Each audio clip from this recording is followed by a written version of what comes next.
Welcome back to another episode of Rewind and Repeat. As always, I'm your host, Cody Tucker. And as always, joined by my trusty co hosts, Blaine Hello. and Tyler. Hello. Well, my God. Back again, boys. Back again. Back in the Here New we Year are. groove. This week we are doing just really a juggernaut of cinema. Okay. Put it right up there alongside Casablanca. I know you hate that movie. Yeah, Casablanca does suck. So actually, yeah, putting it right up there with, I would say, like The Godfather. Like I would put like The Godfather, 2001: A Space Odyssey, Dog Day Afternoon, The Faculty. Okay. I gotcha. You gotcha. There it is. So it almost made it into your top 10 best picture post the other day. So yeah. Oh yeah. Yeah. Yeah. Well, it wasn't nominated, which is unfortunate. Had it been nominated, it would have won. So we'll get to that. We'll get to that. Will. So this week we are doing The Faculty, the Robert Rodriguez masterpiece. If you've ever wondered what Breakfast Club would be like if there was an alien invasion at the end, this is it. This is the one. This is it. Yeah. It is. Oh boy, I fucking love this movie so much. Man, I'm gonna tell you, I did not expect to enjoy this movie as much as I did.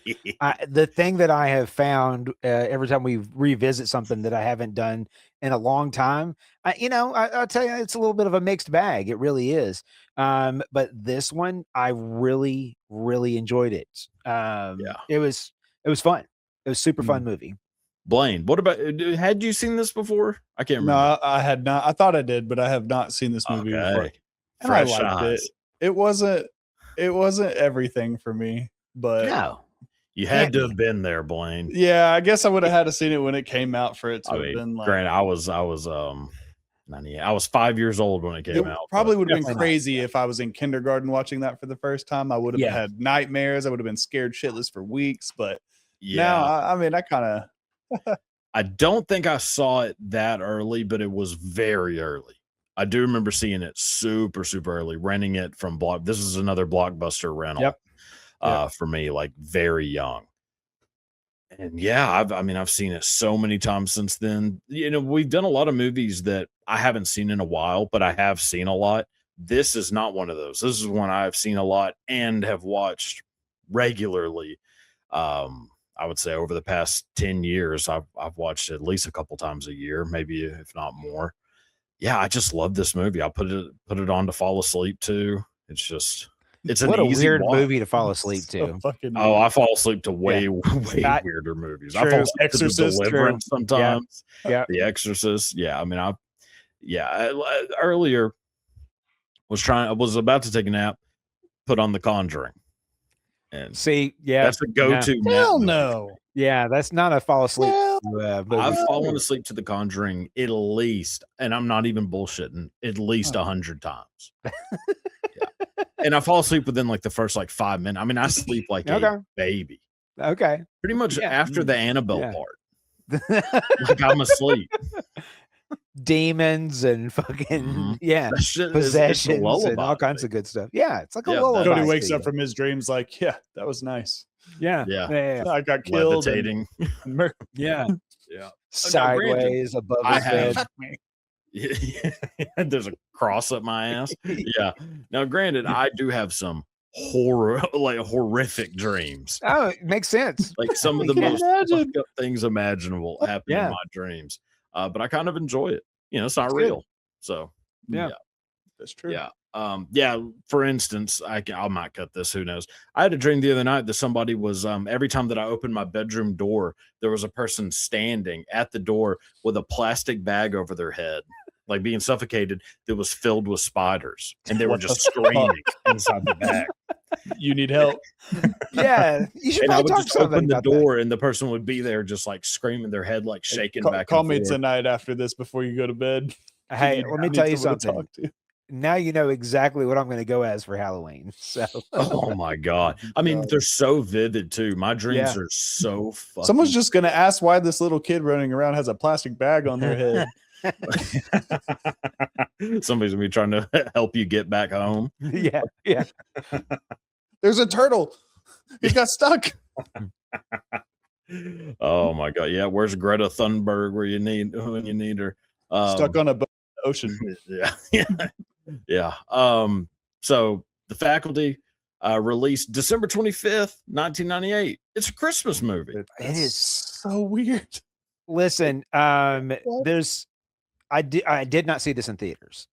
Okay. It is something that I saw, I don't know, probably the middle of 99, I would imagine, somewhere it was a Blockbuster rental based upon the fact that it was Robert Rodriguez.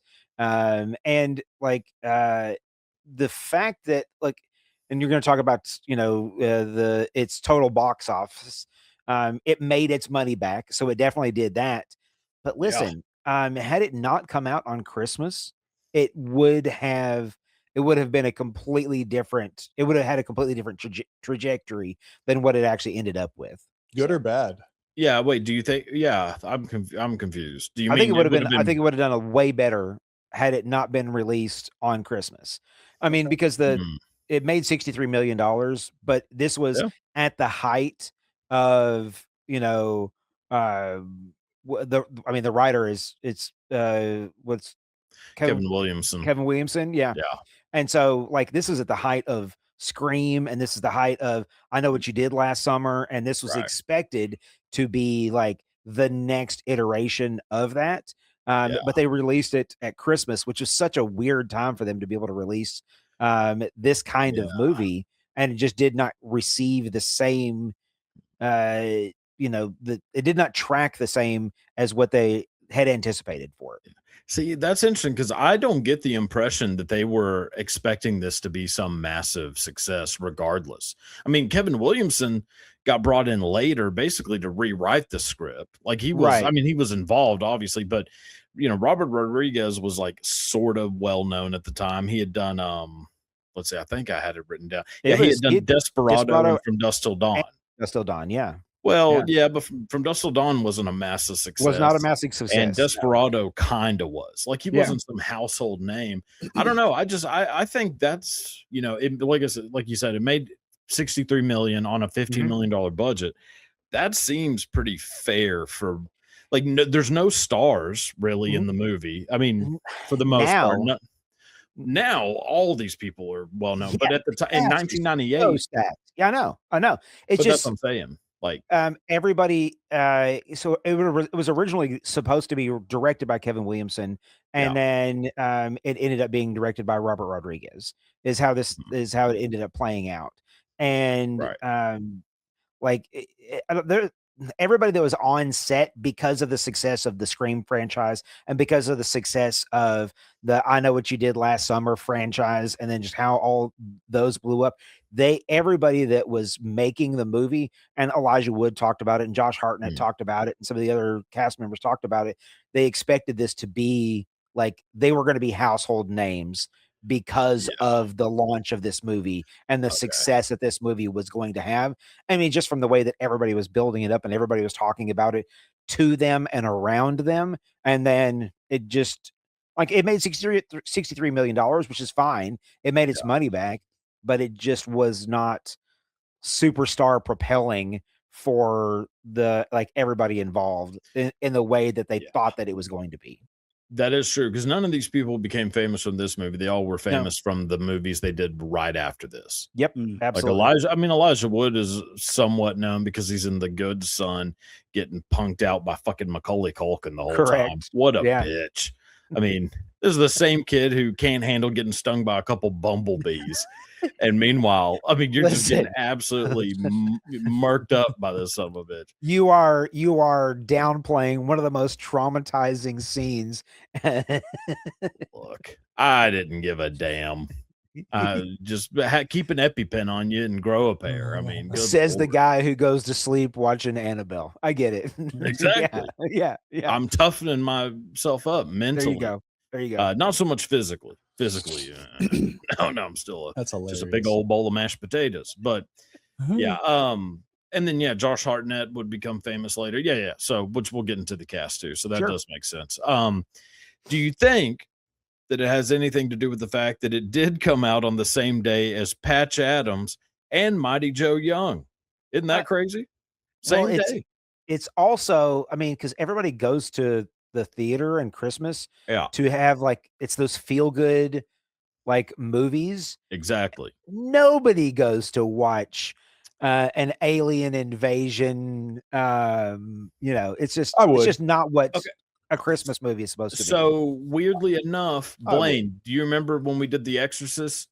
You remember what day that came out? Christmas Eve. Christmas Eve. Yeah. And it's with inflation like the 7th highest grossing movie of all time. Yeah. So, I see a movie on Christmas Day almost every year. Do you? Yeah, I do. And I could care less what it's about. Like, I don't need it to be about Christmas in any way. You just like movies, though. I do. And it's not always that the movies are about Christmas necessarily. But to me, what I think of when I think of Christmas movies, I think of Oscar movies. That's typically when the bigger budget Oscar movies are coming out. Yep. Obviously, you're going to have the more indie ones that aren't going to get a national release, but the War Horse, that type of movie that is definitely going to be an Oscar contention. Probably not going to win, but also big budget. Bridge of Spies. September through the end of December, that's right. That's that prime time for Oscar contention. So that's what I think of when I think of going to see a movie on Christmas. Is going to see, some shit like Schindler's List. I mean, which probably was Schindler's List. I think would have been November or so. Yeah, so something like that. I mean, it's a good Christmas movie. I was trying to go see which movie I saw this year on Hanukkah Christmas movie, but What'd you say, Blaine? You said best. I was trying to see which movie I saw on Christmas this last year, but it's not loading.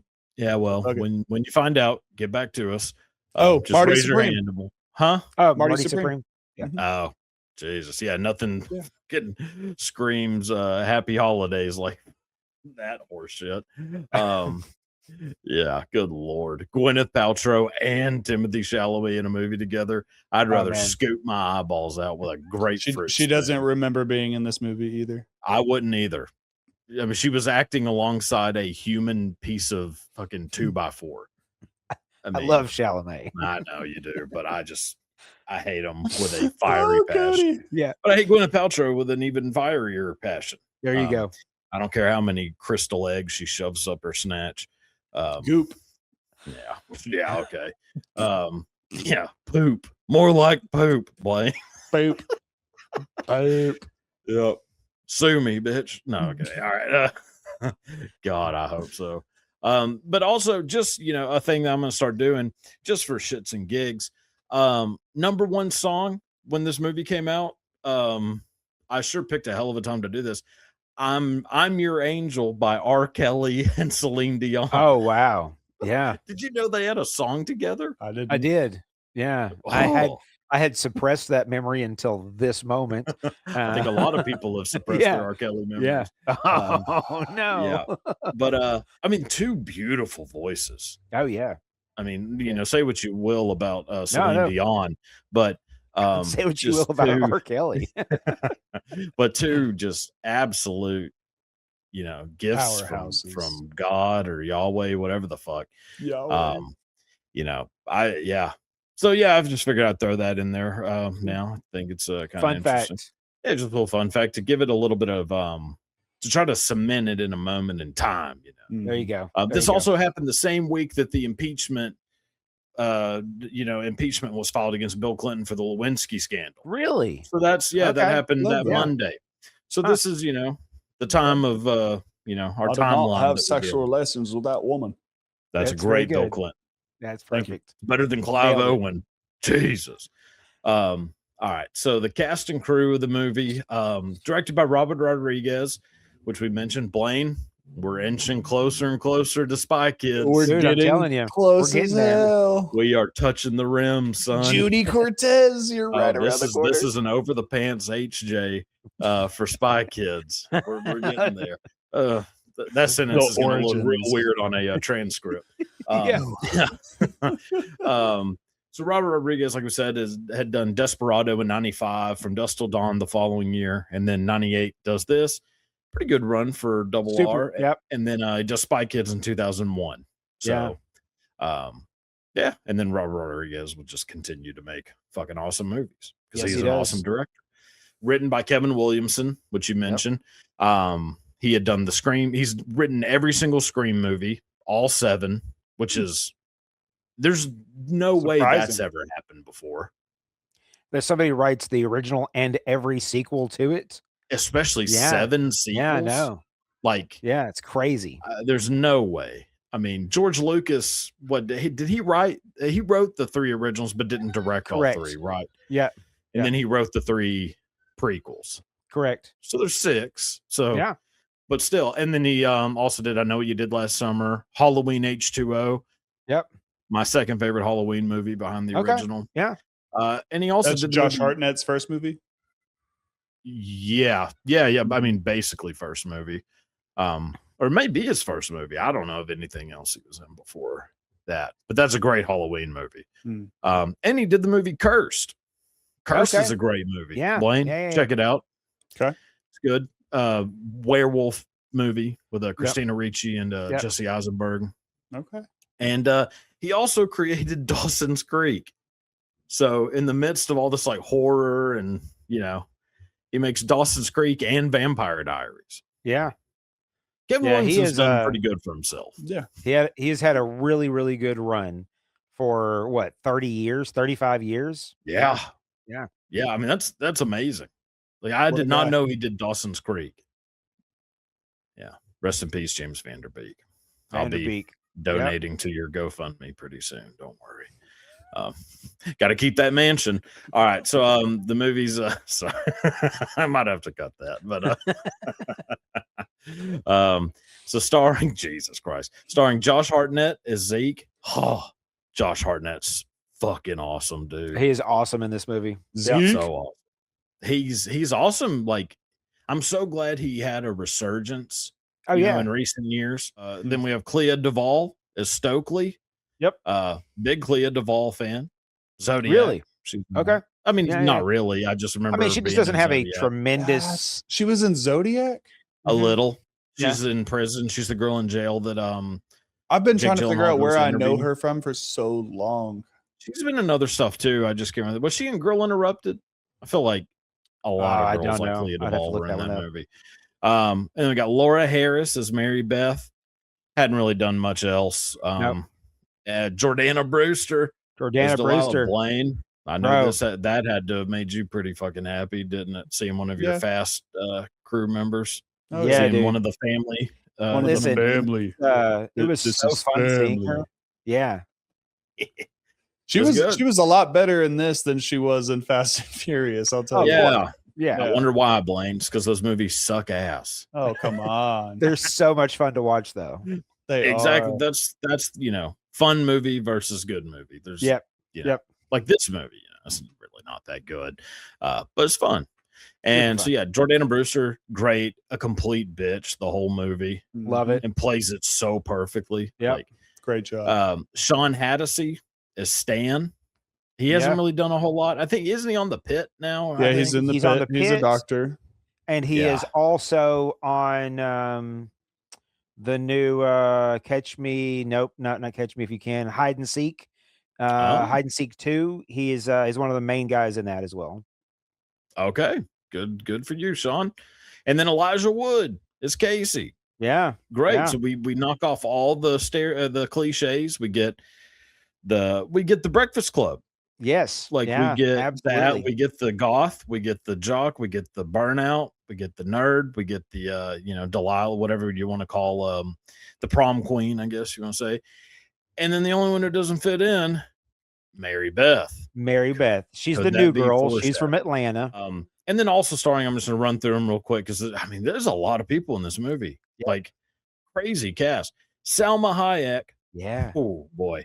Salma Hayek with the flu, still hotter than 99% of the world's population. just incredible.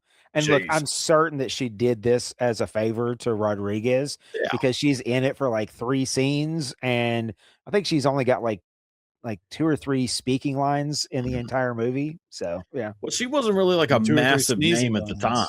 No, She'd I really know. only done From Dusk Till Dawn. That's it. Yeah. Yeah. Yeah. So, it wasn't worldwide, sensation. Famke Janssen. Bro. Oh, hell yeah. Dude, I'm telling you. Yeah. The turn that happens towards the end of this movie. So weird. Yeah, bro, boy, that does something for old CT. I'll tell you that much, Mike. Yeah. Just a woman who's a complete asshole, like a hot older teacher type.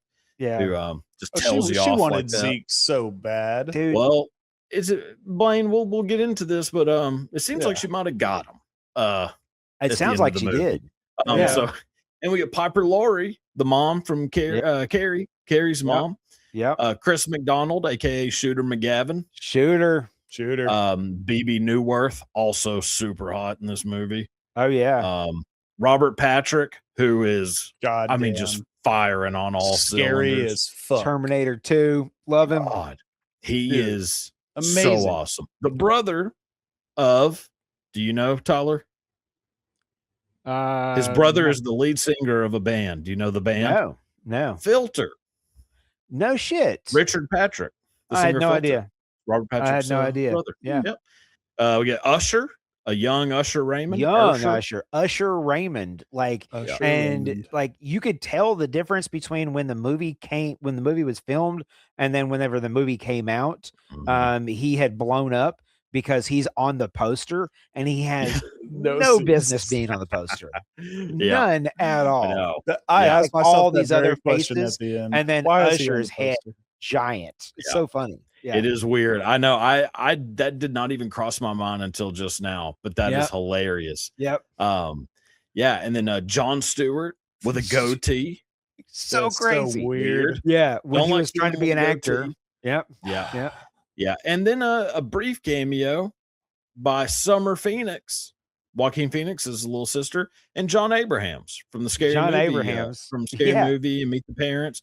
They're I believe in the cast, they're credited as "Fuck You Girl" and "Fuck You Boy," which that's correct. They're perfect. "Fuck You Girl" and "Fuck You Boy." Every time I would see John Abrahams in this movie, I'd be like, "Oh shit, Scary Movie!" Yeah, and Kids. Yeah, every single time. You like Kids? That movie?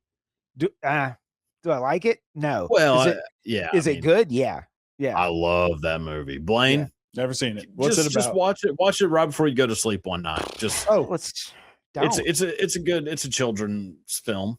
Yeah. Not with the movies you watched before bed. Yeah. No, Kids is a very disturbing movie. It's hard. It's a hard watch. Yeah, about inner city youth in New York City. Directed by a fellow named not directed by, but written by a fellow named Harmony Korine, who should really be looked at.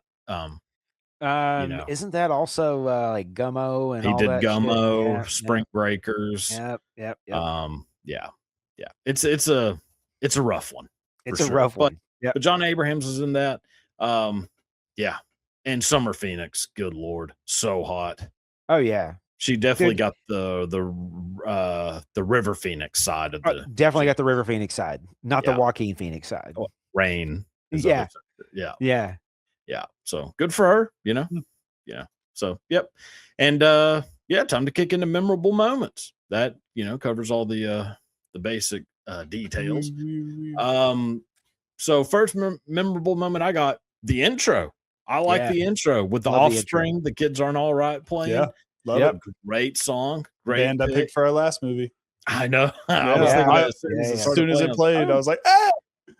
Because I'm always, as I'm watching these movies, I'm thinking ahead to one of the segments, I'll just Maximum Overdrive, and thinking of what band would be good for this. And before I even started watching the movie, I was like, God, Offsprings, their music would be great in this. And then I guess I just remembered that their music maybe subconsciously or whatever. And I started hearing that guitar intro. I was like, oh, fucking A, I guess they thought it was a good idea too. And then, and Robert Patrick just going full. He's going full Bud Kilmer. If any of y'all have seen Varsity Blues. Yeah, of course. Yeah. You're too fast, slow and dumb, Billy Bob. Yeah. Poor Billy Bob. Rest in Billy peace, Bob. Ron Lester. Yeah, he's dead. I don't know if you knew that. No, I didn't know that. Okay, so him, Paul Walker, and James Vanderbeek. Okay, 3. Movie starts off basically intense as shit. Like that's what I do like about this movie is there's not a lot of what do you call it?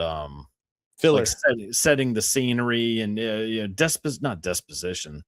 That's what's the word I'm thinking of? Exposition. Yeah. There's not a lot of exposition. It's it jumps right into it. It jumps right in with it pushes you right into it immediately. Yeah, that Robert scene when he's running with the whistle straight after him in the shower, dude. I went, holy fuck. Yes. I mean, he pretty much goes after BB Newworth within like 6 minutes of the movie starting. Yeah. It's pretty good. I like the pacing of that. Not exactly sure how she's locked into the school. I guess he went around and put chains and locks on everything like as soon, like really quickly though. Maybe it was like too quick. She went back in, I left my keys, and then boom, he's locked it.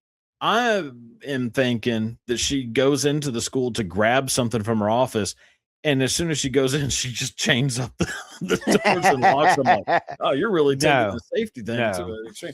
But yeah, that makes sense that he would have done it. And then so we find out that he's an alien and that Piper Laurie, she's also an alien. And fucking they're have been taken over by aliens. Yeah, we don't find out that they're aliens yet. True. We just know that they are definitely acting weird and that Piper Laurie stabs her to death with scissors. She was crazy. But it's okay. She's fine. Yeah. I've been wanting to do that. Yeah. That's and then we get the Class of 99 scene where they're playing the little intro to Another Brick in the Wall. Oh my God. That might be one of the greatest ideas ever for a movie, is having just like legends in rock music of the time get together and re-record a song like that for a movie, just like a one-off thing. They don't make some super group. It's just, hey, will y'all get together and just do a cover of Another Brick in the Wall Part 2? They do Part 1 and Part 2. Well, you get Part 1 at the end of the movie and you get Part 2 at the beginning of the movie, which is so fucked opposite. Part 1 at the beginning of the movie, Part 2 at the end. Okay, yeah. Part 1 is just the it's just the little guitar part. It's just that little part is part 1. Yeah. But yeah, Blaine, if you're not familiar, do you know what we're talking about? Class of 99? No, I mean, I had to look it up and I tried finding the music video of them. Yeah. And I couldn't find it. I tried and tried. I couldn't find the actual. I listened to it. I couldn't find the actual music video of them in it. Are you still in kids mode? Yes. Okay. My parental settings haven't unlocked yet. Dad, I'm still waiting. Yeah. That could be it. But no, it's Lane Staley from Alice in Chains, Tom Morello from Rage Against the Machine, and was it Stephen Perkins from Jane's Addiction? Yes, it is. It is. Yeah. I mean, it's just incredible. I was listening to the soundtrack of this movie earlier today. It's on Apple Music and Spotify and everything else as well. It doesn't have all of the tracks on there because apparently they can't afford to have all the tracks in there, but there's some really, really good stuff that's in there. It is amazing. A lot of good covers, which we'll get to it later on. But yeah, so we get that, and then basically the stereotypical introduction of characters, get a very good feel of who these characters are from the little like 2 minutes spent with each person. We see Josh Hartnett driving into the parking lot like a bat out of hell. Bro. Full Anne Heche haircut, driving like Anne Heche. No. I fucking hate his hair, bro. It's so bad. It's so bad because it's got like, it's hard to like, I don't know, pay attention. I can't say to shit about acting. hair, but you know. Blaine, I can't believe you haven't tried this haircut. I did. That was my haircut for 4 years. That's why I hate it so much. Yeah, I'm looking at him right now over Tyler's right shoulder, and I'm like, God. Oh yeah, it's so bad. What's weird is like the dude. He has all like the little fucking flyaway bullshit. Yeah. And like, I don't know. It just and then just over the years, the little like it's the fact that it looks like he slept on it in the back and then just went to school with this wetted down. Well, that's the point is that he doesn't care. Even though he's smart, he doesn't care about this. He's too good for this. Blah blah blah. That's right. We don't know that he's smart yet. Well, no. Give me some more scat. Yeah, he's a fucking drug dealer. Of course. But a smart one. Yeah. Yeah. So yeah, and then we meet, so we see Casey. He's obviously getting bullied, getting his nuts ran to a flagpole. That poor Elijah Wood. Hard bullied. Yeah. It just kept happening. Yeah. Oh man, they fucked him up so bad. Yeah. Getting ran full speed. I mean, I used to see this type of behavior on Monday Night Raw. Every Monday night, somebody getting ran into the corner post, elbowed first. But it was it was normally like I watched like Monday Night Nitro and see Diamond Dallas Page doing this type of behavior. And then now we're seeing it happen to Casey, and it's just poor fella. Like he's not equipped to handle these types of things. He gets smashed in the face and then apologizes for it. Yeah. Crash and burn Casey. Yeah. Which is just such what a fucking asshole. Yeah. And we meet Mary Beth, who basically sounds like Jodie Foster in Silence of the Lambs. Oh yeah. My name's Mary Beth Bunny Dunapee. Sir, excuse me, sir. You know who the girl is that she says that to? No. With the nose ring? Yeah. Uh-uh. That's Robert Rodriguez's little sister. Oh, no shit. Okay. Yeah. Fun facts. Well, look at fun fact of the day. God damn, that's a good one. Yeah. All right. So her name is Tina, if you cared. Tina Rodriguez. Yeah. Great job, Tina. Good job, Tina. You got your sat down low. I like what you did with your nose ring. Actors Guild. You got your Actors Guild card. Yeah. So good for you. And then next memorable moment, Jon Stewart's classroom with the new organism. I really like that part. We find out Zeke is smart as fuck. Bites his finger. And dude, I would never stick my hand in that tank. No, what the fuck are you talking about? He sticks a dead thing into the water, and then the second he sticks a dead thing into the water, it has all these fucking hairs that come off of it. Yeah, cilia, I believe is cilia or flagellum. I think sure, flagellum sounds flagellum. Great. And then it does that whole thing with its jaw where it fucking. Yeah, and then it has Tiana Tailored. Teeth. Yeah. Oh, gee. Tiana Tailored. God. Yes. But very true, Blaine. Yeah, it is. There's just no way. I mean, it takes a sizable chunk because his hand is just covered in blood. It just starts bleeding. I would never do such a thing. No. I've stuck my hand in many questionable places, but would not do something like that. No. But I do like that moment. It's just a good scene. Good Zeke moment. I like finding out how smart Zeke is. All Zeke moments were good in this film. And look, I'm with you, Blaine. I'll take anything with OG Jon Stewart in there like that. Like, man, it's so good. I missed 90s Jon Stewart. I missed. So was he an actor before a newscaster? No, he was a comedian. He was always a comedian. Yeah, because he had hosted something on MTV back in like the early to mid 90s. Shit. I used to know the name of that show. Yeah. He hosted some show. Was it Remote Control? Or was that Colin Quinn? Or I think that was you know what? I don't know. I don't know. Yeah, I don't remember. I know like it was like the Dennis Leary days, when Dennis Leary would rant to the camera. But yeah, and then Jon Stewart was in Big Daddy. So he had like moments where he would do some acting, but he wasn't like an established actor by any means. I think he was just kind of doing a lot of different stuff. And then got the Daily Show when Craig Kilborn shot himself in the foot. Fucking idiot. So next thing I got is Stan, the jock, in the shower. We get the full call back to the old lady in The Shining. Her body just falling to pieces on him. So gross. There's a lot of callbacks to other horror movies in this movie. Yes. A lot of them. sci-fi horror movies, things like that. Horror. Yeah, there's like a very obvious one of like Species. There's a lot of stuff. Very like that. obvious one of The Thing. Of John Carpenter's The Thing. Oh, The Thing. Yeah. Well, there's like so many different references to The Thing. Body Snatchers. Yeah. Invasion of the Body Snatchers gets a lot of Robert Heinlein references, which is kind of nice. Robert Heinlein, great writer. But yeah, that scene is just fucking crazy. Her like just basically getting scalped by nothing. Oh. She kind of looks like Cloris Leachman. Yeah. I was like, good Lord, I don't think cancer does that to someone. No. But hey. And then next moment I have is Selma Hayek getting killed by Coach Willis. Oh, so good. The tongue in the ear. Yes. Oh, tongue in the ear. And we get, you got Casey and Delilah hiding in the fucking broom closet. Oh, dude, I thought they were going to get caught so quick. It's a suspenseful moment.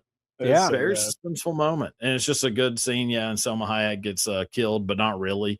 Because she comes back. Yeah. Not really. Yep. Comes back like they all do. Like they all do. Mm-hmm. So next memorable moment I got is Famke Janssen. Am I saying that name right? Yes. It's not Famke. It's definitely not. I don't think it's Famke. I don't think isn't so. she from like Born in Amsterdam or something? Yeah, but I don't know if it wouldn't be Famke. It would be Famke. Famke would be like that. Famke. Famke Janssen. Famke Janssen. It's definitely not Janssen because I looked that up and it's let's call her definitely Janssen. Okay, Famke Janssen.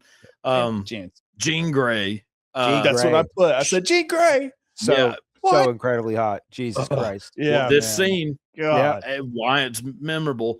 Her coming back after she's been infected by the aliens, and she comes in just smiling, smoking the dress, and just tells off Josh Hartnett. Oh my God.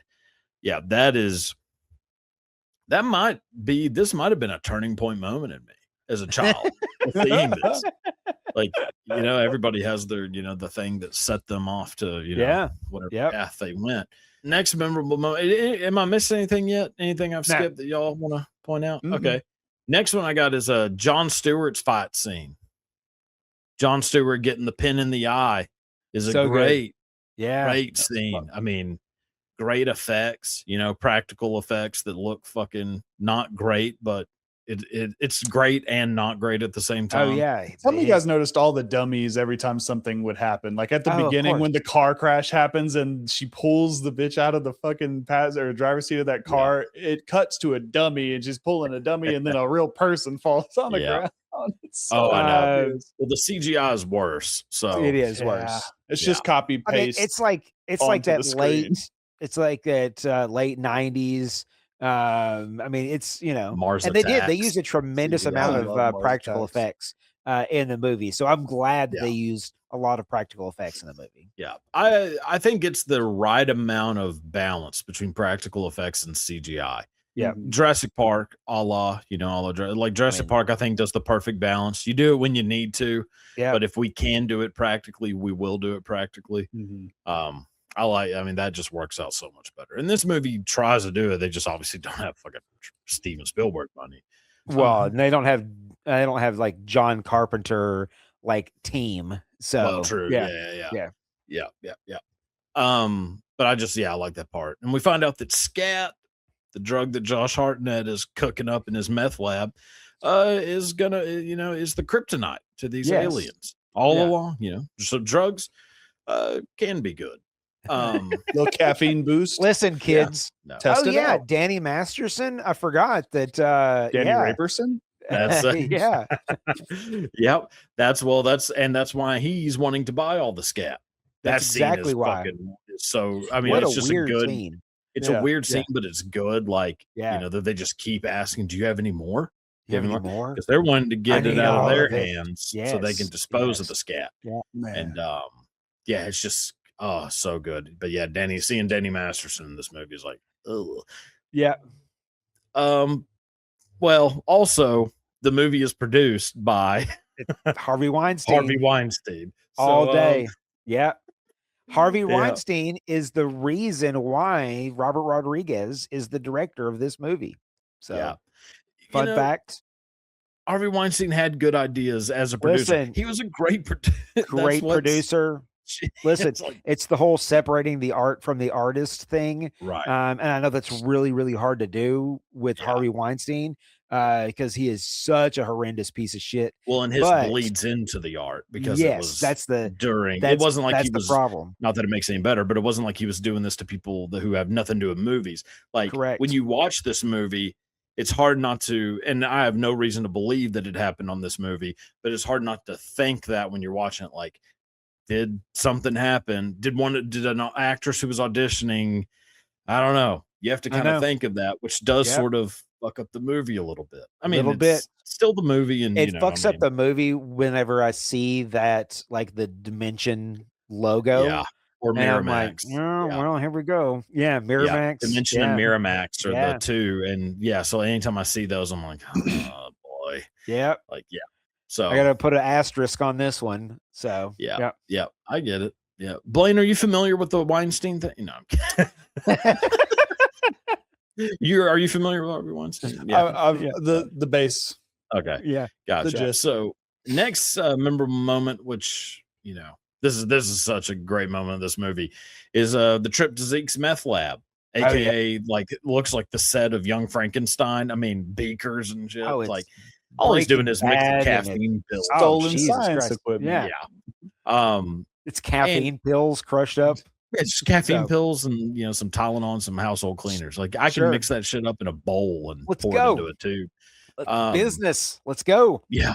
But we get the Thing ripoff of we're all gonna try this. We're all gonna snort it. Yeah. We're gonna weed out the alien amongst us. Yeah. And it's good. It's a good super suspenseful. Yeah, it has some of the worst acting I've ever seen in a movie, though, is in this scene. It does. Any idea what character I'm referring to? Casey? That would be it, Blaine. Okay. Bingo. Him being high, him being tweaked. It's caffeine pills. Yeah. It doesn't make you do anything caffeine like pills it's no with dose. other things. Well, he's trying to act like it's making him do something and that it's not hurting him. He doesn't want to be the alien. I mean, he's just trying to I don't know. He's acting like he's tweaked. Let him tweak. He's tweaking, bro. Let him tweak. Let him fucking tweak, man. Let him fucking tweak. He's tweaking, asshole. Let him fucking tweak. Yeah. And then we find out Delilah is a goddamn alien. Her face. Really good CGI was good. Yeah. It's weird how there was like a run of that in like the late 90s. Robert's face at the there end was like shit under people's skin. Because you had you had the Mummy, and there was a Korn music video, which is a deep cut. Shit. But there was a Korn music video where Aaron Paul, obviously way before Breaking Bad, he lifts up his shirt and like there's shit crawling through him, but then also like Jonathan Davis's face is popping out. Yeah. I don't know what that is. I don't know if that's maybe it's just like a trend of sorts. No explanation for it, but I really felt like something was going to crawl under my skin at some point in my life. And I think a lot of it had to do with that. Like, how like Tyler, your generation had, fears of like, like electricity and things like that. Like mine was. Shut the fuck up. But like quicksand, Oh, dude, I'm telling you, I've had this conversation so many times. Right. Like if I couldn't, there's no way I could have mentally prepared myself for how much quicksand that there wouldn't be in my life. And that it's not real. So it's not real, but there not are in the sense that no, of course not. That's so silly. Yeah. I mean, anyone can get out of quicksand. Yes. You have all day to do it. Dude, the like Princess Bride though, like that's some like you done, son. Gilligan's Island. I mean, there was like every show. Brady Bunch, I think, had a quicksand. Every show had quicksand on it. So for me, and maybe Blaine, I had this about lava. I thought there was going to be a moment in my life where we were going to have to flee and evacuate and escape moving lava. Like down the road. That would definitely have been mine.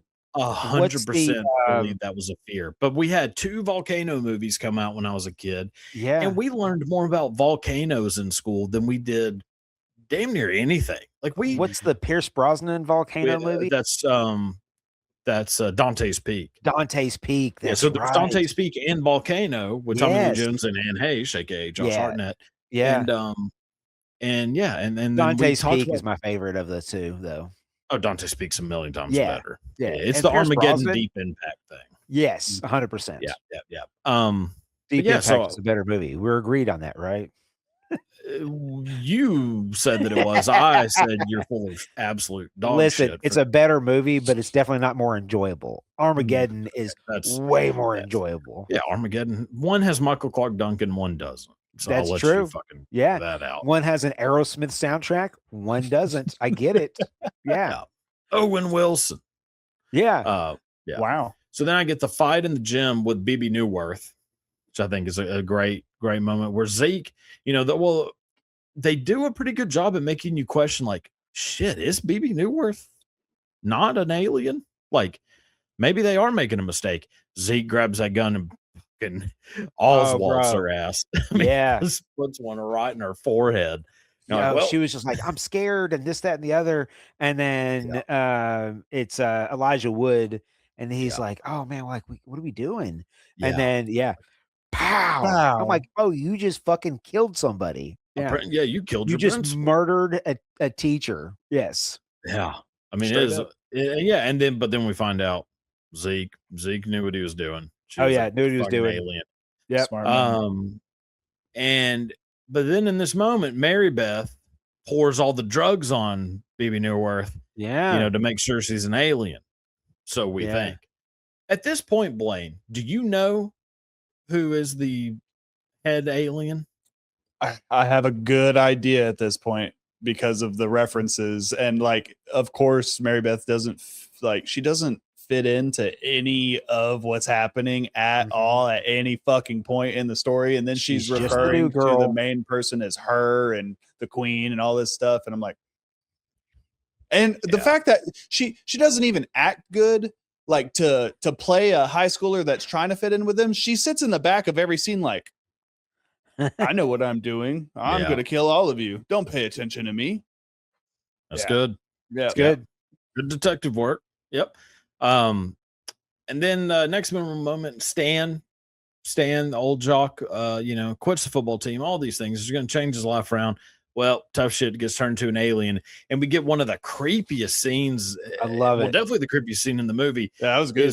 No, actually, Blaine, I'm talking about that scene is good too. But before that, when he's out on the football field and they're all just staring at the rain, and that's what I was saying. The good CGI was too. Yeah, that was fucking. That wild. part is super creepy, super weird. And then, then him coming back and pouring the drugs out when they're making them test is like, they got Stan.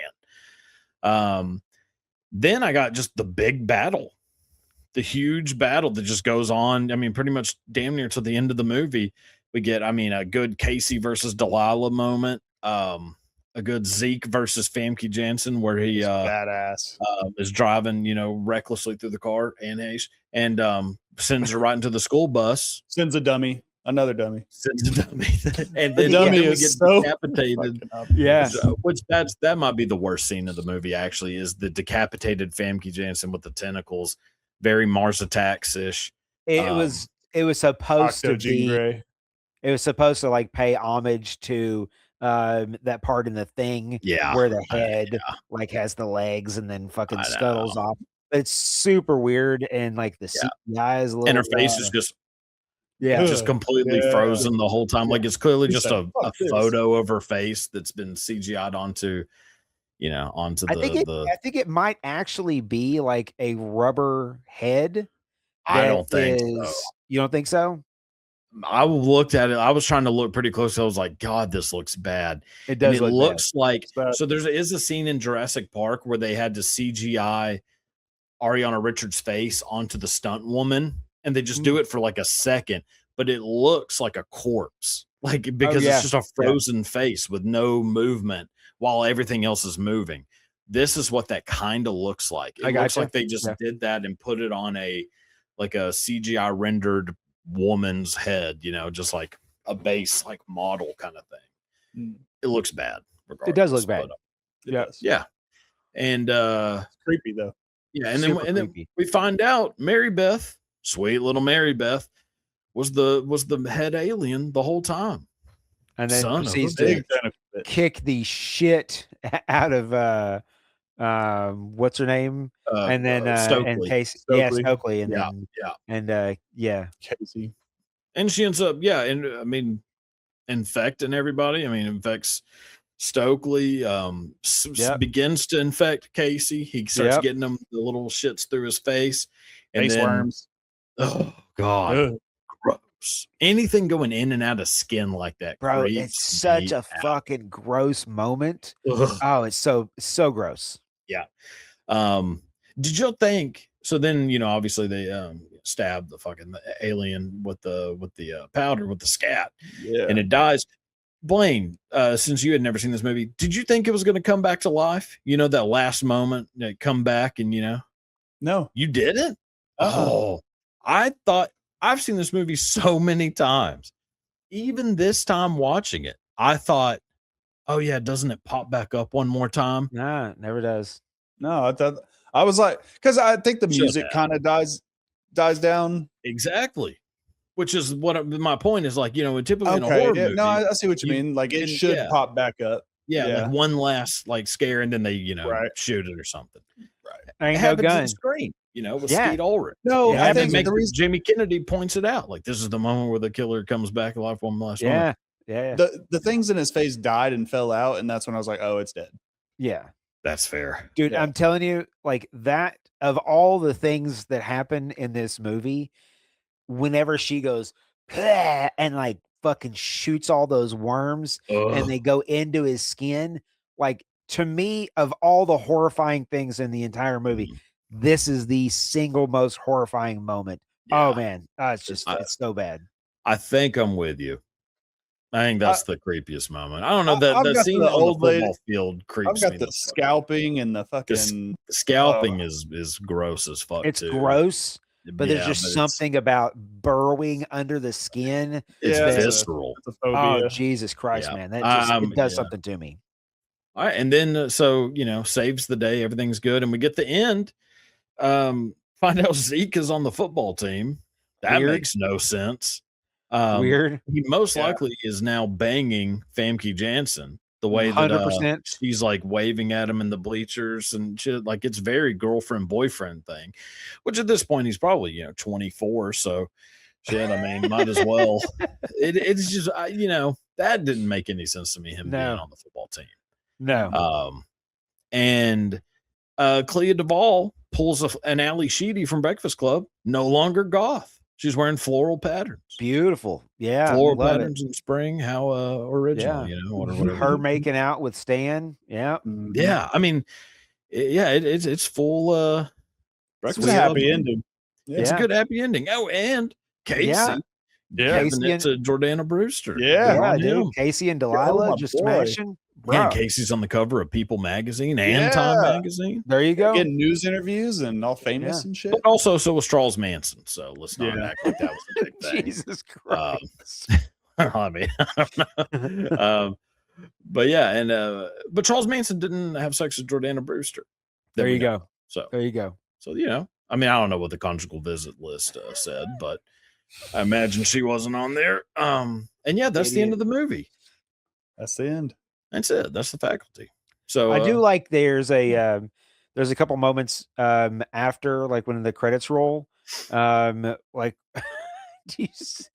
when you see Jon Stewart's character, when he's got his hands are all bandaged up because they cut all of his fucking fingers off, and he's wearing an eye patch. And I'm just like, okay, that's funny. All right, that's funny. It is good. I'm glad they put that shit in there. Yeah. Yeah, because they fucked Jon Stewart up. Jesus Christ, dude. Bro, and the fact that like, after everything, like, somehow he came back to life, I guess. I don't know. They all came back to life. Yeah, they everybody all did. because they're not dead. Principle, all of them. Yeah, but everybody that fucking like, they melted through the eye. Yeah. Well, what about he got stabbed with scissors? Yeah, that actually doesn't make sense. Did BB Newworth? Did they show her? Yeah. She's smiling at the end. She comes right back and has a conversation. That's bullshit because she got shot directly through the brain. In the forehead. Yeah. Yeah. At the least, she would be a vegetable. Yeah. Yeah. I mean, she would be full Terry Schiavo at this point. Yeah, but wasn't she like a fucking melting skeleton on the floor? Well, true. Yeah. But that was her alien skin. I don't know. It doesn't make any sense. At some point, you gotta just maybe don't. Less is more, but don't show so much stuff. Like, we don't need a full happy ending. I mean, Famke Janssen was decapitated. Yes, decapitated. Blood flow. I don't know how they put her head back on. Blood flow. The worms put it back together. Yeah. Really though? Yeah, it's not good. Really? But she was fucking Zeke, so there's something. There you go. So do you want to move on to segments? Anybody? Am I missing anything? Anything from the movie y'all want to point out? Like a scene that y'all liked or something? I've got a couple of things. There was you know how Casey just keeps getting shit on and shit on and shit on. You know what really adds icing to the cake of Casey getting shit on is when he goes home and his parents are shitting on him and say, take his porno mags. I went, no. And he's just there. Yeah. That's the worst. He just had all this shit happen. And then he does that. Brother, look. Shooter McGavin's an asshole. Taking away his spank material. My God. Listen, and not only that, man, but like the whole time, like, and whenever he's talking to him, and he's talking about like having him committed and shit, and I'm like, Jesus Christ, like Casey's the good kid. Okay, but hold on. If one of your kids was in this situation, you think you're going to believe? Do you think you'd believe them? I've seen enough movies, of course. Yes. Okay. All right. Yeah. That's fair. Yeah. Believe them first, and then look for facts. Yeah, of course. Yeah. Would you guys ever want to try scat? Oh, look, I'm doing scat. As soon as we get done with this podcast, that's my entire night, dude. My entire night is just scat. Yes, I'm not an upper top fella. I'm down. Now, if he was mixing it with if it was like cough syrup, Xanax, whatever else, like melatonin, all blended up, and ashwagandha, maybe some chocolate, dark chocolate, some ashwagandha, and some dark chocolate nibs, all mixed up and sort of. There you go. Oh yeah, see, that's my kind of thing. Train spotting. That's like my fantasy. There you go. Is to just be a heroin dream. Yes. Yeah, or it's just to be a junkie. Like, I wish I could be one, but still get to do all these other things. That's funny. Maybe in another life. There you go. Yeah. I mean, if I make it to 70, I'm 100% doing heroin. Wait, I have a question for you, and this kind of comes from the movie me and Tyler watched last night. But you're sent on a suicide mission to do something, but you're going to die. You get to pick any method of going out. Method of death. What do you bring with you to take yourself out? I'll give you an example. One girl says, I've never tried heroin. Give me a bunch of that. And she takes it with her, kind of. And then other is like a bunch of nitrogen because I want to fill my suit with gas and not feel it and then laugh and die.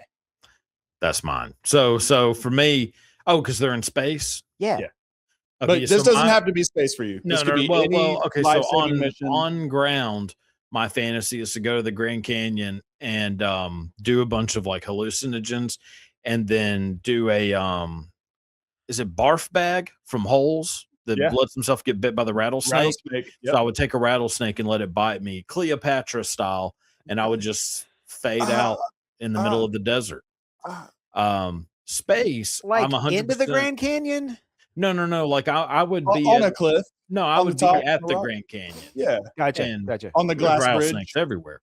And so, I would be like on the rim of the Grand Canyon, and I would just like grab a rattlesnake and just stick it to me, and I would go out. Man and nature and beast, all is one. I love that. In space, I'm 100% just letting my oxygen run out, and I'm somehow getting like little straws, and I'm filling it full of Jack Daniels. So that I can, at least drink again for once in my life. There you go. And then I'll have music playing, and I'll just probably The Wall, Pink Floyd, and then just fade out. What a lovely choice. Yes. Yeah. Okay. Yeah. So there we go. Y'all got any good ones? Oh, If I was in space, I would launch myself in a spacesuit out of the exhaust port so I could do like zero gravity flips until I died. But I would shoot myself up with the best drugs doing that right before I went out. And I would have the time of my life in complete loneliness and darkness, and then I'd die. You would throw up in your space helmet and basically just be drowning in a puddle of your own vomit. It'd be so great. Awful. That sounds so awful. Go out like Janis Joplin.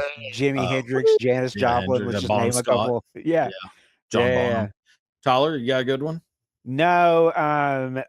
So go to a hotel in Thailand and beat it with a belt around your neck. No.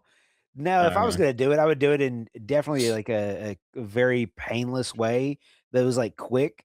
So I don't think they'd let me take a shotgun into space. True. Go out Nirvana style. Yeah. Oh, you're bringing Courtney Love with you? No. No. Investigation pending. No. I don't know. Guillotine would be cool. A guillotine, would be super cool. Yeah. But I really think it would have to be like, I like the idea of like nitrogen, and then just having it, I like the idea of just going to sleep. Yeah. Let me go to sleep, man. Let me have funny thoughts and then fall asleep, and then have that be my, just blast off into the ether. So can I jump into the sun? Is that an option? Like, can we get close enough to where that's an option to the sun? Yeah, I'd love to have me fall into Jupiter. What are you talking about? Hey, can I fall into a planet? Yeah. Do what? Uranus. Yeah. Well, we're naming planets. Yeah. I'm jumping right into Uranus. Yeah. Oh, I'm going face first into Uranus. No suit, no mask. I swear to God. Sometimes I feel like I am like an 8-year-old. Yeah. I feel like that too. All right. Let's go on to the segments. Well, yeah, Blaine, you're really not far from it. And the Oscar goes to nobody. There ain't an Oscar. Hey, Robert Patrick puts on a pretty damn good performance for a supporting role. Okay, that's fair. But it's not an Oscar movie in any way. Yeah. Well, so he can't. Let's hold on. Let's pump the brakes. This is the year where Shakespeare in Love wins Best Picture. Okay. I think this movie has a pretty good chance of winning Best Picture. No chance. Over Shakespeare in Love. Another Weinstein movie. Okay. Well, that's the only reason it won. That's why it won over Saving Private Ryan. They'd have to put a lot of effort behind this movie. So no. True. All right. I love that line. Yep. So Blaine, when you mentioned Casey's dad, there's my line. When he takes away the porno mags and he says, "Sorry, son, no more flogging the bishop." Yeah. It's just a great. Yeah. I've never heard. I mean, that's the one that is not in my repertoire. I've always heard, punch the clown, spank the monkey, choke the chicken, all that business. Beef stroganoff. Yeah.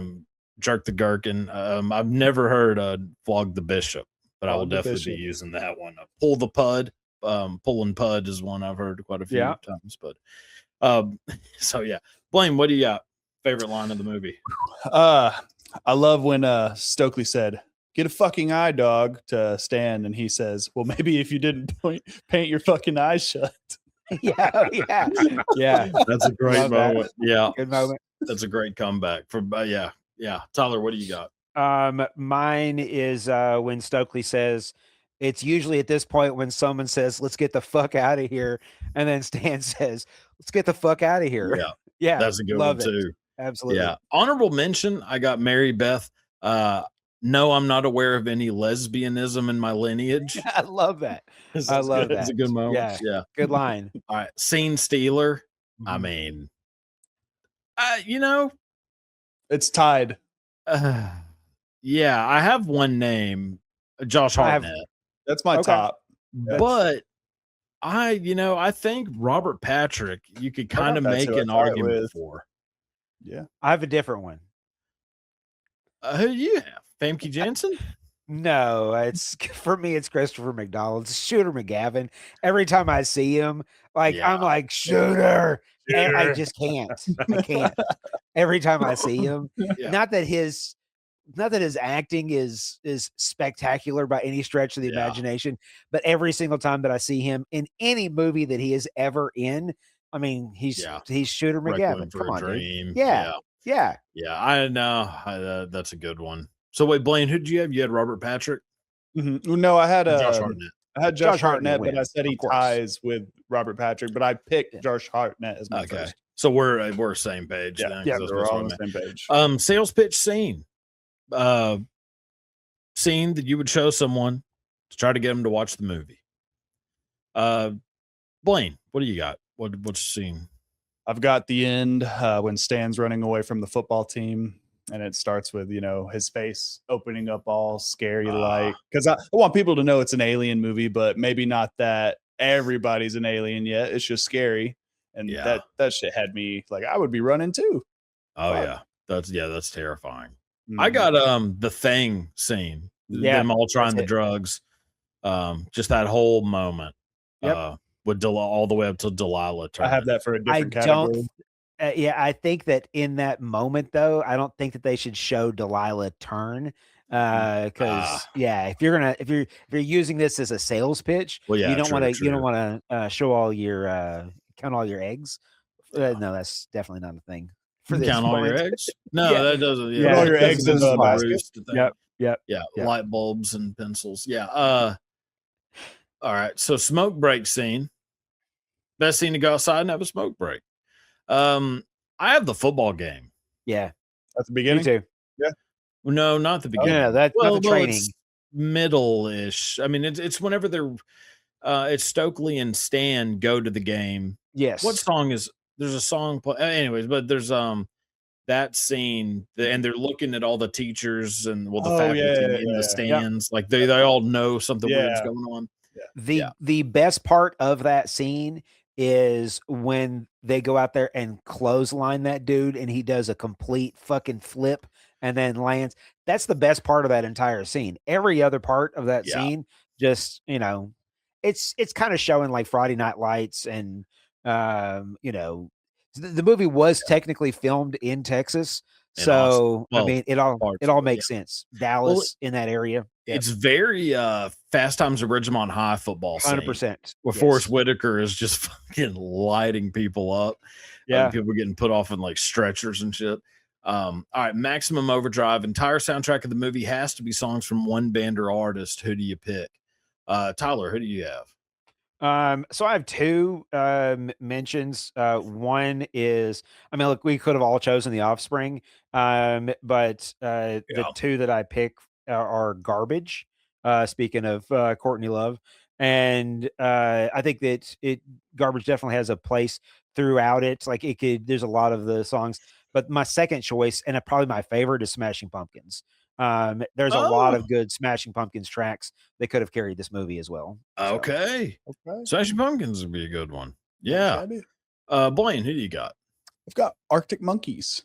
I think it'd be pretty solid. Like, Do I Want to Know? Are You Mine? A couple good songs in there. Good songs, yeah.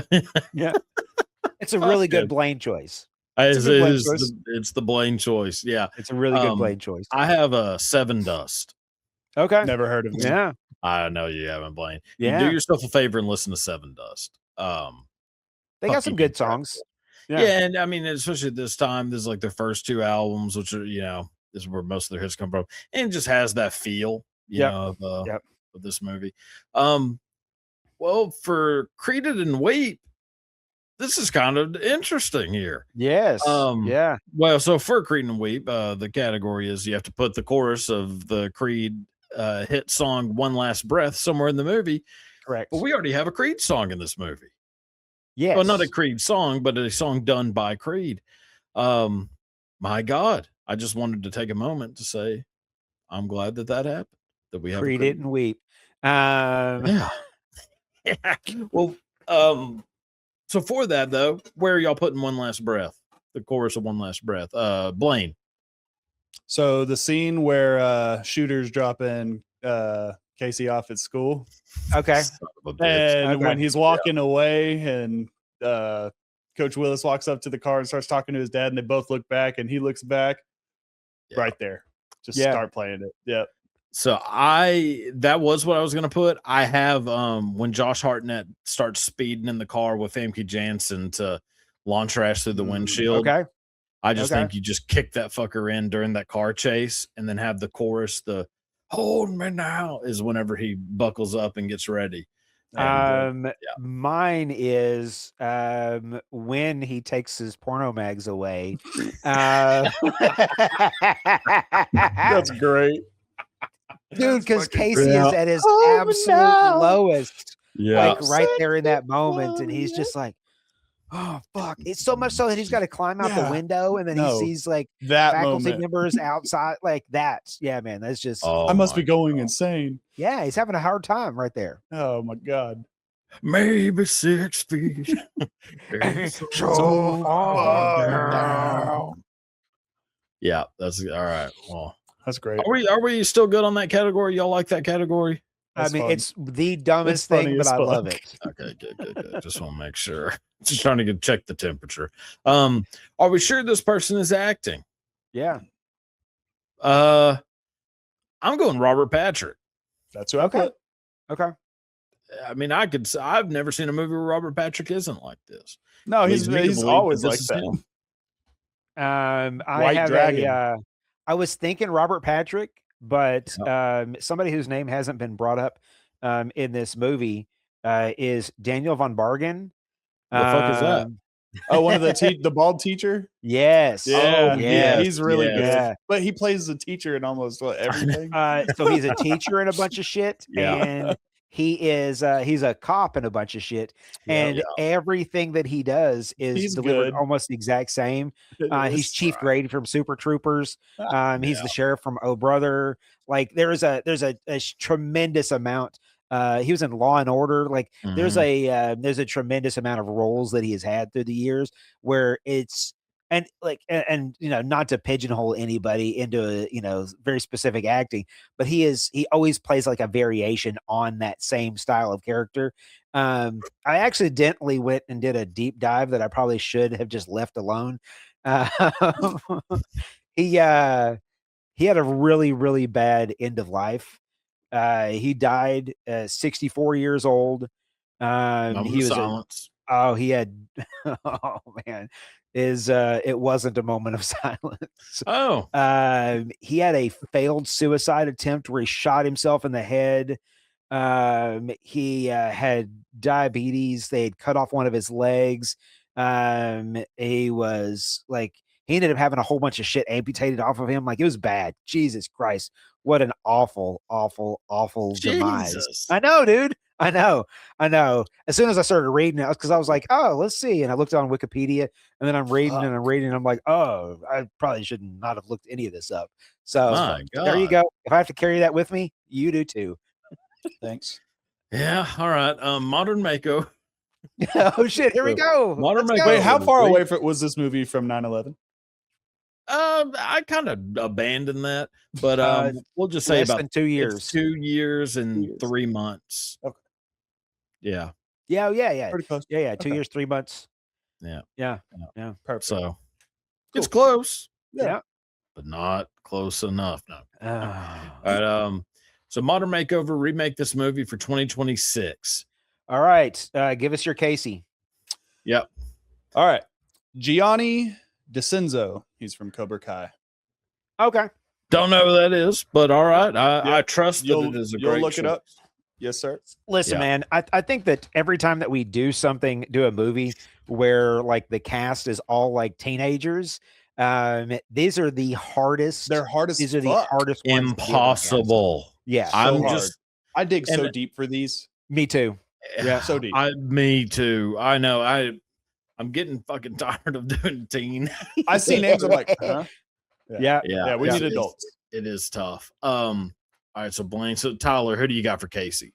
I have Walker Scoble, who is that's Percy Jackson from the new Percy Jackson show, and yep. Okay, I got a Jack Dylan Grazer.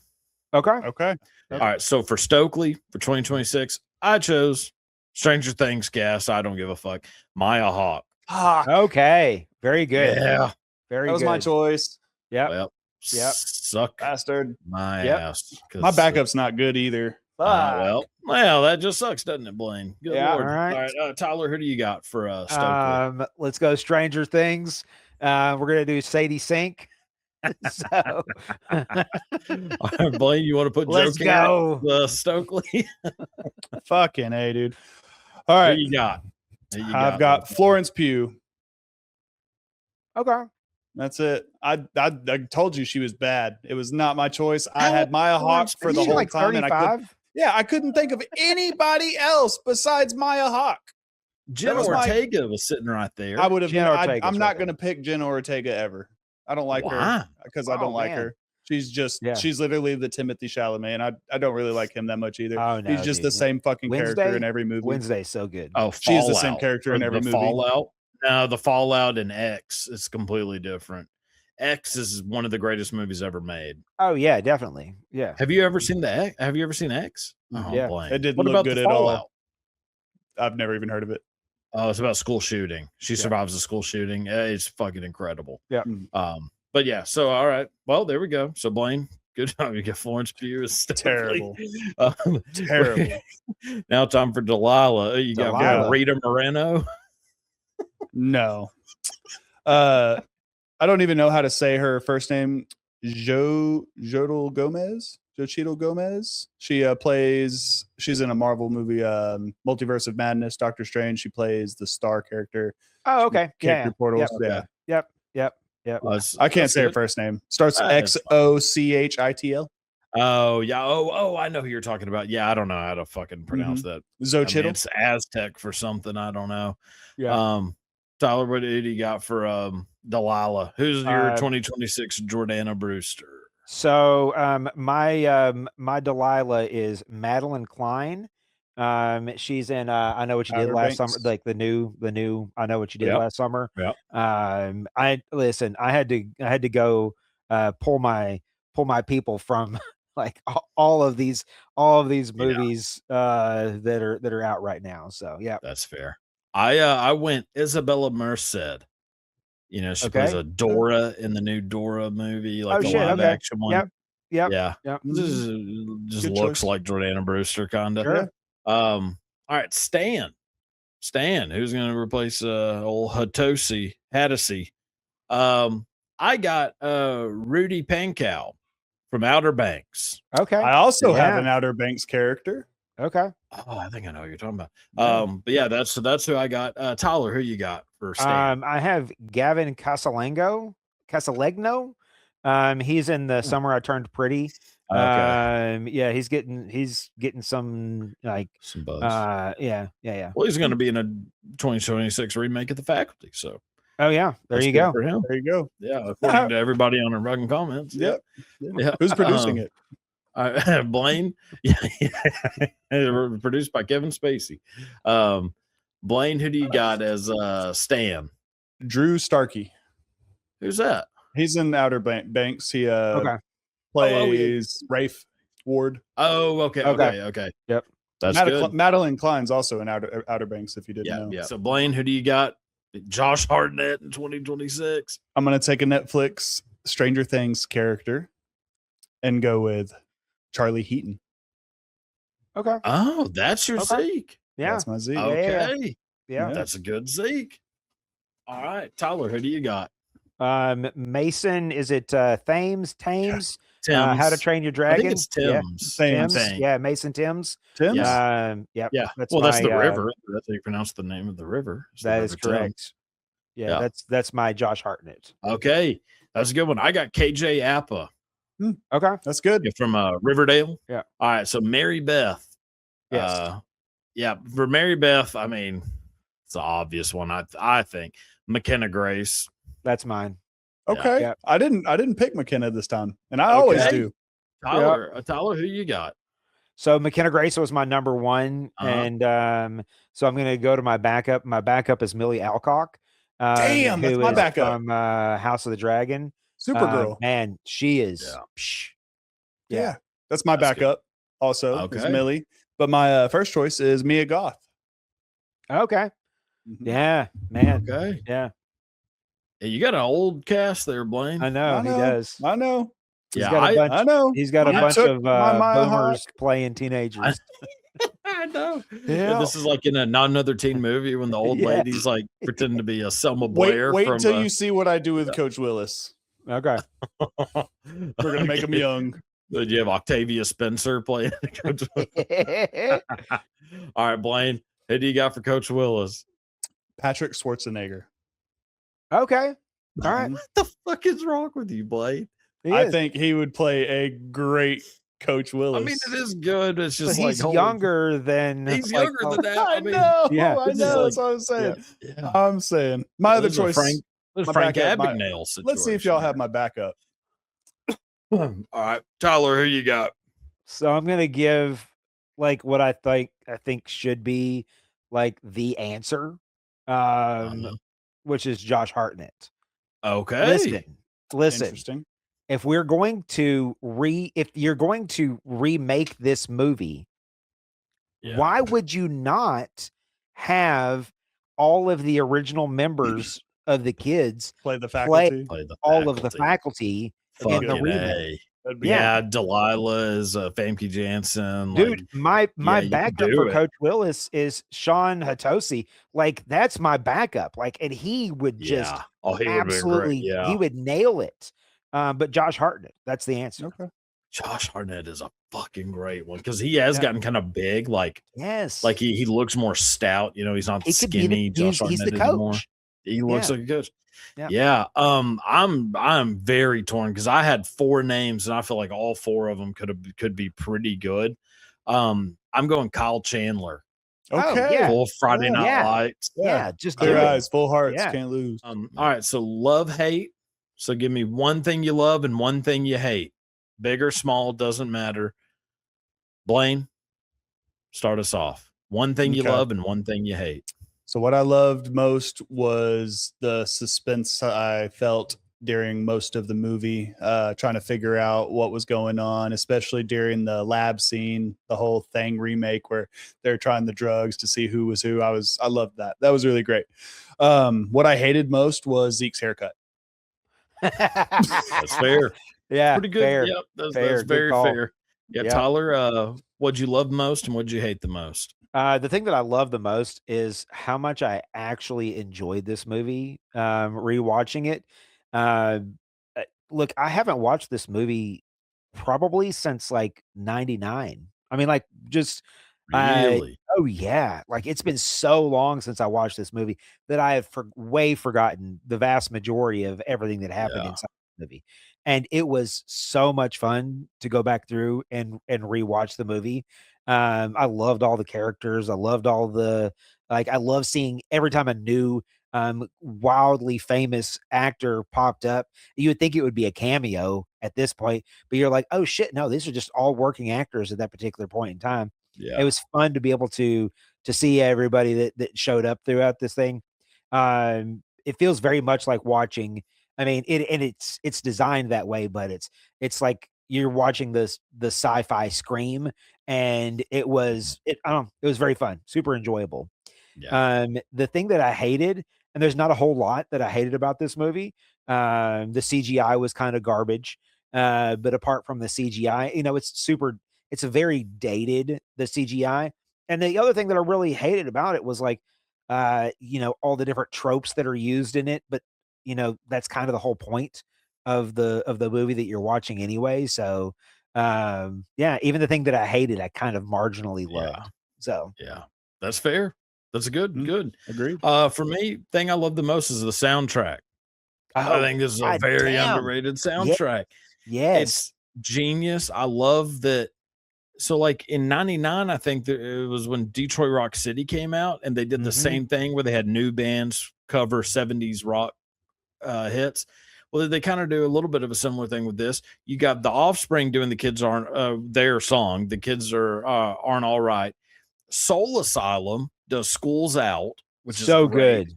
Yeah. Fucking Creed doing I'm 18 by Alice Cooper. Bro, that was so good. And it didn't go perfectly in the movie. It's so good. Oh man. And then of course the Class of '99, which talked about Lane Staley, Tom Morello, Stephen Perkins doing Another Brick in the Wall. Sean Mullins does Changes by David Bowie. Oh, I mean, so good. great. Like, so those covers, and the movie ends with an Oasis song that I don't absolutely hate. So for me, that's a win. Heck yeah. So yeah, really good soundtrack. Yeah. I think, and the soundtrack was even like it's one of those that every time that we do a movie and that has like a soundtrack to it, I go to look up the soundtrack and it's just not available because they couldn't secure The like licensing. the licensing and everything like that.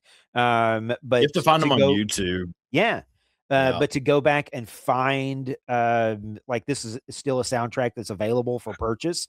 I thought it was really, really fucking cool that it's even a thing that exists out there. It's awesome. Yeah. It's a good album, which is what's crazy. And it's just a great, feels like late 90s. Yep.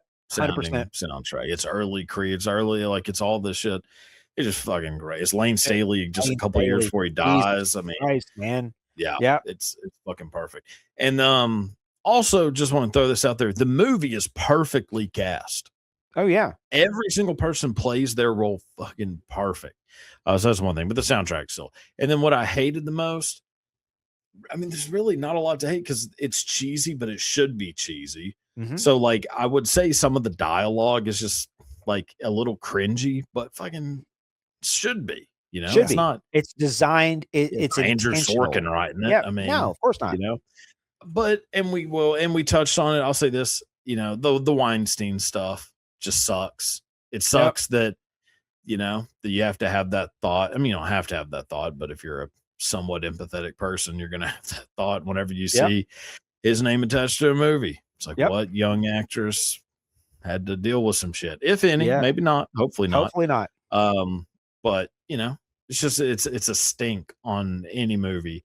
And everything that he does. Yeah. So it's not like a problem with the movie itself. Like it has nothing to do with the fucking movie, but it's just it's there. And then let's rank it. Rank it out of 10 and get the fuck on out of here. Blaine, what do you give it out of 10? We'll give this movie a solid 7. Okay. Solid. I give it a 7. It's crazy. I went 6.5. Okay. That was the first rating I gave it, but it was good. Yeah, and some I think it falls somewhere between a 6 and a 7, but I think just for I don't know, there's a part of nostalgia that flies in there as well. It deserves a 7. Yep. Yeah. Enjoyed it. I'd give it a 7. Yeah. Perfect. I'm sticking with my 6.5, and you cannot make me change. Well, we did it. The Faculty. It was good. Good, great, grand, good time. Good movie. Good movie. Anybody have any parting words they'd like to throw out there? We're just going to get on out. No, sorry, I'm just breathing here. Good movie. Enjoyed it. All right. Well, guys, until next week, goodbye.